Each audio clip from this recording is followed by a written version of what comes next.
Су ресурстары маркетинг жауапкершілігі шектеулі серіктестігі көктемгі су тасқынының алдын алуға кіріскен. Кәріз желілері бойынша қызмет көрсету бөлімі күрделі деген аймақтарда үлкен диаметрлі коллекторлардың жарамдылығын, оның өткізу деңгейін үнемі тексеріп отырады. Шайынды судың ассенизаторлық машиналардың ағызатын сарқынды су деңгейі тазарту қондырғыларының жанында арнайы орнатылған камералармен бақыланады. 2021 жылы мұндағы диаметрі 1400 мм коллектор өткізу қабілеті артығырақ 2000 мм-лігіне ауыстырылды. 1400-лік шеңбері екі коллекторда біз мына суға, шайынды сулар тасымалдауға қабілеттілігінің азаюына байланысты біз осы қосымша жабық түрде коллектор салып жатырмыз.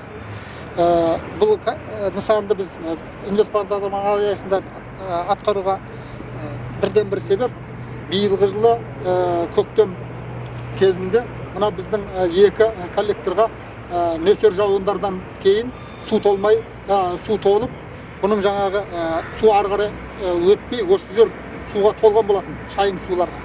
Одан кейін мына жақта жаңағы қабылдау камерамыз бар.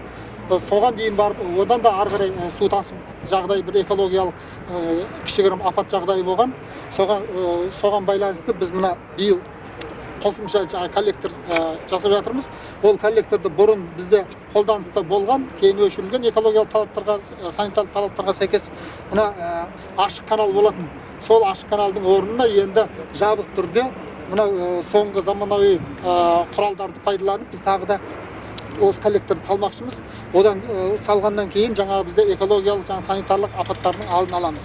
Осы жолы Самал 3 шағын ауданында салынған коллекторларда тексерілді. Жеке үйлерде суару жүйесі, ирригация қаралмаған. Жаңбыр мен еріген қар суы осы кәріз жүйесіне құйылады. Содан келіп желіде де, тазарту қондырғыларында да су деңгейі көтеріледі.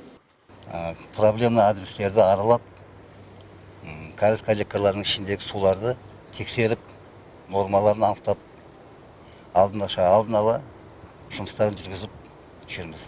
Кәсіпорын басшылығы көктемгі күзгі маусымда кәріз желілерінің дұрыс жұмыс істеу үшін барын салады.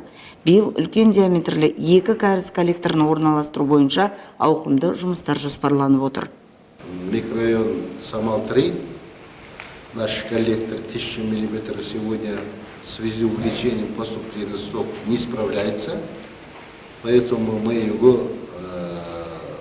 будем менять на большой диаметр, на 2 метра коллекторов.